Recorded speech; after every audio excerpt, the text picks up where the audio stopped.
tewas dan 3 orang lainnya luka-luka dalam kecelakaan yang melibatkan 2 sepeda motor dan angkutan kota atau angkot di Mandailing, Natal, Sumatera Utara. Sementara di Jakarta Barat, 2 unit mobil pemadam kebakaran menabrak separator busway di Jalan Dan Mogot. 2 petugas damkar patah tulang.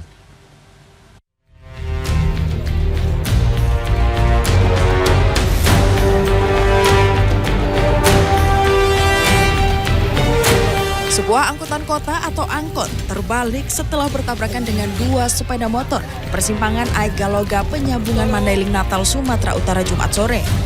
3 orang pengendara motor terluka sementara seorang ibu rumah tangga yang berada di dalam angkot tewas. Diduga korban tewas akibat benturan keras setelah angkot yang ditumpanginya terbalik saat kecelakaan itu. Polantas Mandailing Natal, Aibda Dharma mengatakan kecelakaan terjadi akibat sepeda motor yang berboncengan 3 orang lalu mengambil jalur ke kanan akibat bersenggolan dengan motor lain yang dikendarai seorang perempuan. Motor tersebut kemudian menabrak bagian samping angkot hingga bannya pecah dan terguling. Kasus kecelakaan ini ditangani pihak Satlantas Polres Mandailing Natal. Sepeda motor dan angkot yang terlibat kecelakaan pun telah diamankan.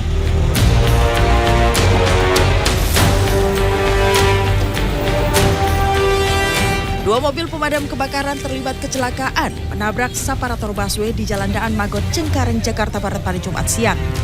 Akibatnya 2 orang petugas damkar menderita patah tulang. Insiden bermula saat kedua mobil pemadam kebakaran hendak menuju lokasi kebakaran di kawasan Cengkareng yang melaju dengan kecepatan tinggi.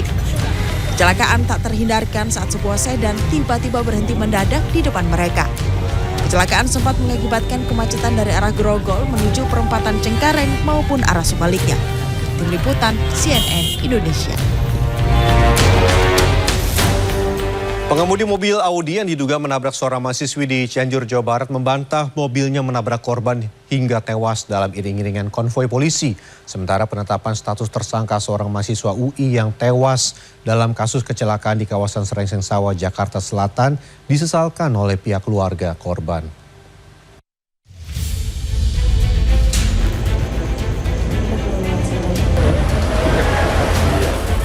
Direktorat Lalu Lintas Polda Jawa Barat masih menyelidiki kasus kecelakaan lalu lintas yang menewaskan seorang mahasiswi perguruan tinggi swasta bernama Amalia Nuraini di Cianjur, Jawa Barat 20 Januari lalu. Diduga Amalia tewas akibat ditabrak oleh salah satu kendaraan yang ikut dalam iring-iringan rombongan polisi. Hingga Jumat siang penyidik telah memeriksa 9 saksi dan sejumlah barang bukti termasuk CCTV di sepanjang jalur yang dilintasi. Ya, jadi memang ini kita sedang melakukan pendalaman kembali terkait dengan kendaraan yang dimungkinkan menabrak. Ada beberapa data atau informasi yang akan kita klarifikasi kembali untuk memastikan kendaraan yang menabrak. Sementara dalam jumpa pers pada Jumat 27 Januari, Sugeng Guru Utama, pengemudi mobil Audi yang diduga menabrak korban, membantah dirinya melakukan tabrak lari. Ia menerangkan bahwa apa yang dituduhkan terhadapnya tidak benar. Pengemudi mengatakan ia memang mengikuti iring-iringan karena pemilik mobil berada di kendaraan lain dalam konvoi polisi tersebut. Namun ia membantah menabrak. Sedikit pun ada videonya, ada buktinya saya, saksi-saksinya ada di situ semua. Warga yang mengejar semua itu malah berbalik meminta maaf setelah melakukan pengecekan. Istri pemilik mobil yang berada dalam mobil yang dituduh menabrak mengatakan ia ikut bergabung dalam iring-iringan mobil polisi itu atas persetujuan suaminya yang berada di kendaraan lain dalam iring-iringan. Setelah nggak lama dari situ suami saya iring-iringan. Setelah iring-iringan saya teleponan sama suami saya kan, ikut ya, iya ikut, ya udah nggak apa-apa Bi, tutup jendelanya gitu kan. Ya udah, akhirnya saya ikut iring-iringan di belakang gitu. Direktorat Lalu Lintas Polda Metro Jaya resmi menetapkan status HAS sebagai tersangka dalam kasus laka lantas yang terjadi di kawasan Serengseng Sawah, Jagakarsa, Jakarta Selatan 6 Oktober 2022 silam. HAS ditetapkan sebagai tersangka setelah disimpulkan korban lalai dalam berkendara karena melakukan pengereman secara mendadak hingga menyebabkan dirinya meninggal dunia.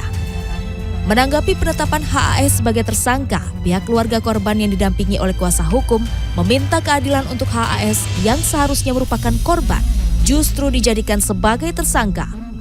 Keluarga korban mengaku kerap dihubungi untuk melakukan proses mediasi, namun hal itu ditolak. kami akhirnya beradu argumentasi dan konsisten bahwa yang kami pegang adalah supaya perkara ini diusut tuntas sesuai ketentuan yang berlaku. Penetapan HAS menjadi tersangka usai Ditlantas Polda Metro Jaya melakukan gelar perkara dan memeriksa sejumlah saksi termasuk rekan korban yang berada di lokasi kecelakaan. Tim Liputan CNN Indonesia.